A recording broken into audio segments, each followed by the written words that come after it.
سيدنا كريم صلى الله عليه وسلم سيدنا كريم صلى الله عليه وسلم سيدنا كريم صلى الله عليه وسلم خلافت بنو عباس کا آخری زمانہ تھا.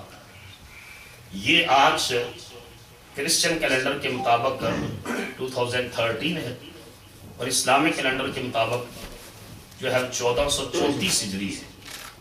تو 557 ہجری کا یہ واقعہ ہے. 557 ہجرہ اور 1155 عیسوی کا زمانہ ہے. بنو عباس کی خلافت کا آخری دور تھا. عالم عیسائیت نے ایک جو ہے کنسپائریسی پلان تیار کیا کہ مسلمان اپنے نبی سے بہت زیادہ محبت کرتے ہیں اور کیوں نہ ان کے نبی کے وجود کو گنبد خضرا سے نکال کر لے آئے تاکہ ان کو اندازہ ہو.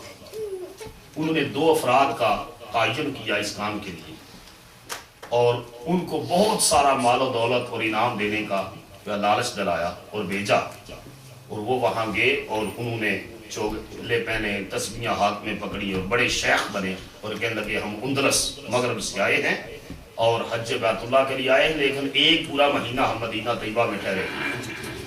چنانچہ وہ دن کے وقت بہت زیادہ سخاوت کرتے، فیاضی کرتے، لوگوں میں خیرات کرتے اور لوگوں کے دلوں میں ان کا احترام پیدا ہو گیا. احترام پیدا حتیٰ کہ رات کے وقت وہ سرنگ کھودنے لگے. مسجد نبی کے قریب جو آل عمر کا جو ہے وہ محلہ تھا اس سائڈ پر رہائش لی اور سرنگ کھودنے لگے رسول اللہ صلی اللہ علیہ وسلم کے روضہ مبارک تک جانے کے. تو تاریخ کی کتابوں میں یہ بات محفوظ ہے کہ اس وقت جو مسلمانوں کا سلطان تھا وہ سلطان نور الدین محمود زنگی اور اس نے عیسائیوں کو بہت زیادہ شکست دی تھی کئی جنگوں میں. تو وہ سلطان نور الدین محمود کہتے ہیں میں رات کو سویا تو مجھے خواب میں حضور کا دیدار ہوا اور حضور نے ارشاد فرمایا یا محمود انقذنی من ہذین. محمود یہ 2 کتے ہیں، یہ میری طرف آ رہے ہیں، ان 2 کتوں سے مجھے بچا. اللہ حالانکہ حضور خود بھی کر سکتے ہیں حضور کا خدا، لیکن غلاموں کی شان بھی تو دنیا میں دکھانی ہے تاکہ لوگوں کو پتا چلے کہ جن کے خدمت گاروں کا یہ عالم ہے ان کی آقا کا عالم کیا ہے. وہ کہتے ہیں مجھے سمجھ نہ آئی کہ یہ کتے کون سے ہیں. شکلیں دکھائی گئی بھورے رنگ کے 2، لیکن میں پھر اٹھا اور 2 نفل پڑھ کے سو گئے. پھر دوبارہ خواب آئی، میں پھر اٹھا اور اٹھ کر 2 نفل پڑھے اور حیران ہوا کہ خواب واضح نہیں ہے کہ یہ کیا معاملہ ہے. میں تیسری مرتبہ سویا، پھر خواب آئی اور میں نے اٹھ کر وضو کیا، 2 نفل پڑھے اور انتہائی زیرت، دانا، ہوشیار، تقوی شیار اس کا وزیر تھا جمال الدین موصلی. اس کو فوراً طلب کیا اور کہا میں نے یہ خواب دیکھا ہے، اب اس کی تعبیر بتاؤ. اس نے کہا ھذا الامر حدث بالمدینہ المنورہ. یہ معاملہ میری فراست و بصیرت یہ کہتی ہے کہ مدینہ منورہ میں ہوا ہے. اذهب الان الى المدینہ النبویہ وقت ما رأیت.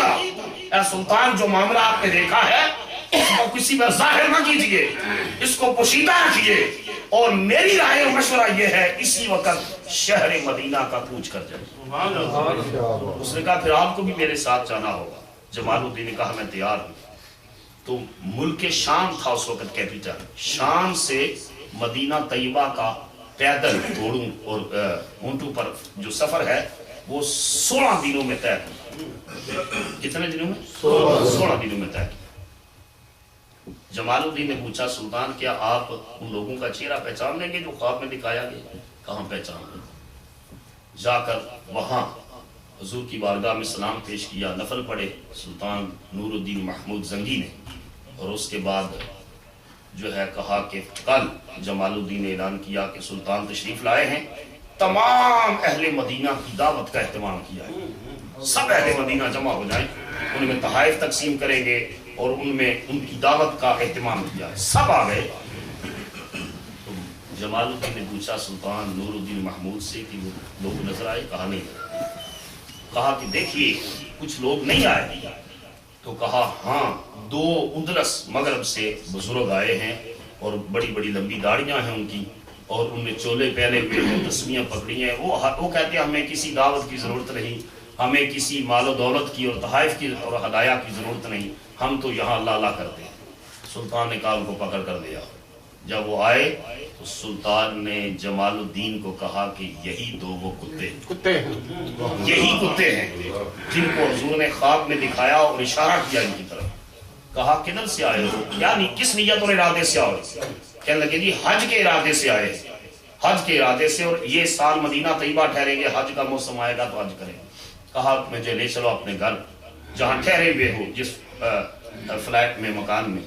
तो देखा कि वहाँ कुरान पाक पड़ा हुआ है, बहुत सारी इस्लामी किताबें पड़ी हुई हैं और कारपेट बिछा हुआ है। तो कहा ये कारपेट उठाओ। जब पहले तो बहुत ज्यादा इसरार किया, वो न माने, तो कहा कारपेट उठाओ। कारपेट उठाया तो नीचे एक तख्ता था, उस तख्ते को उठाया तो नीचे से सुरंग गुंबद हजरा की तरफ जा रही, और वो मस्जिद नबवी शरीफ तक पहुंच चुके थे। और जो मट्टी रात को निकालते वो चमड़े की मश के अंदर डालकर जो है किसी कुएं में डाल आते जो मट्टी निकालते, और वहां तक पहुंच चुके थे। सुल्तान ने उनसे पूछा कि सही बताओ कि तुम्हें इस बात के लिए किसने आमादा किया? उन्होंने कहा आप एतराफ करते हैं कि क्रिश्चियन ईसाई जो थे उन्होंने हमें तैयार किया और कहा कि मुसलमानों के पैगंबर के वजूद को वहां से निकाल कर ले आओ। उसने कहा जालिमा तुम्हें पता नहीं है इस रसूल की हिफाजत खुदा सुल्तान नूरुद्दीन महमूद ने हुक्म दिया कि इनको सरे आम चौराहे के अंदर इनको कत्ल करके इनकी लाशों पर लटकाया जाए। कहा कि वैसे दुश्मन की लाश का मुसरा करना मना है, लेकिन इनका जुर्म इतना घिनौना है कि इनको कत्ल करने के बाद लटकाया जाए, निशान इबरत बने, और फिर इनको आग के अंदर जला दिया जाए। इसलिए कि ये जालिम उस वजूद तक पहुंच रहे हैं जिसका पहरा रोजाना 70,000 फरिश्ते देते हैं। और फिर कुर्बान अजमत उसकी सुल्तान नूरुद्दीन महमूद की अजमत को सलाम। उस दौर के बादशाह भी ऐसे होते, ऐसे बादशाह। आज जैसी हमारी हालत ऐसे हमारे सदर साहब, ऐसे ही हमारे हुक्मरान हैं, ऐसे ही हमारे लीडर। सुल्तान नूर उन्होंने फिर क्या किया, 40-40 गज तक गुंबद हजरा के चारों अतराफ में 40-40 गज तक, और बाज़ किताबों में लिखा है कि पानी की सतह तक सीसा पिघलाकर डलवाया, सीसा पिघलाकर डलवाया। आज गुंबद हजरा के चारों अतराफ को सुल्तान नूरुद्दीन महमूद जंगी रहमतुल्लाह अलैह के उस जो उनको अल्लाह पाक ने वो तौफीक बख्शी, चारों अतराफ में 40-40 गज तक या पानी की सतह तक सीसा पिघलाकर डलवाया गया, ताकि आइंदा किसी बदकीरत को ये जुर्रत न हो सके। ये मुस्तफा की हिफाजत भी खुदा करने वाला है, शहर मुस्तफा की हिफाजत भी खुदा करने वाला है। हुजूर ने फरमाया कि आखिरी वक्त जब क़यामत आएगी तो दी ईमान सारे का सारा सिमट कर मेरे मदीने की तरफ आएगा। उस वक्त पूरी दुनिया से ईमान सिमट कर मदीने की तरफ रुख करेगा। तो जहां कल को ईमान ने पनाह ले ली है वो शहर मदीना है, जहां आज आशिक जिसकी ज़ियारत के लिए जाते। और इसने तो हमेशा साजिश की है जो है दुश्मन ने और काफिर ने। अल्लामा इकबाल ने कहा कि इब्लीस ने अपने मजलिस शूरा बुलाई, पार्लियामेंट का इजलास बुलाया कि मुसलमान को कैसे जो है कमजोर किया जा सकता है। तो किसी ने कहा जी इकोनॉमिक सैंक्शंस लगाई जाए, इक्तिसादी पाबंदियां। वो सब के मशवरे सुनकर इब्लीस ने कहा तुम्हें नहीं पता मैं आदम के जमाने से लेकर लोगों को गुमराह कर रहा हूँ, मैं बड़ा माहिर हूँ मामलात में।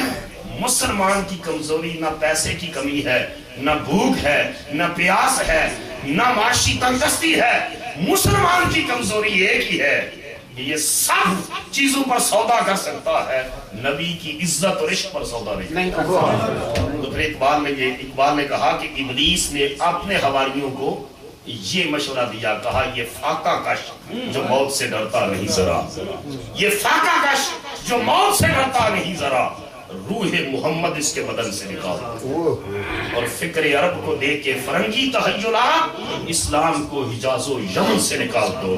कहा जब तक इसके सीने में عشق رسول آباد ہے اور روح محمد موجود ہے اور نسبت مصطفیٰ کا حیا ہے، یہ کٹ نہ سکتا ہے، پر نبی کا غدار اور بے وفا نہیں ہو سکتا۔ اور یہ محفل، یہ جلسے، یہ میلاد صرف اس لیے ہے کہ وہ نسبت رسالت مضبوط ہو، حضور کے عشق کی چراغ اور جلے اور ہماری نسلیں جانیں کہ ہمارا خدا کے بعد اگر کسی سے تعلق ہے تو مصطفیٰ سے ہے، جو دنیا اور آخرت میں عزت کا باعث۔ امریکہ میں اسلامی دعوت، غیر مسلموں کو مسلمان کرنے، تبلیغ اور تعلیم کے بارے میں جاننے کے لیے معروف مسلم اسکالر پروفیسر ڈاکٹر علامہ شہباز احمد چشتی کے یوٹیوب چینل کو سبسکرائب، لائک اور کامنٹ کرنا نہ بھولیے۔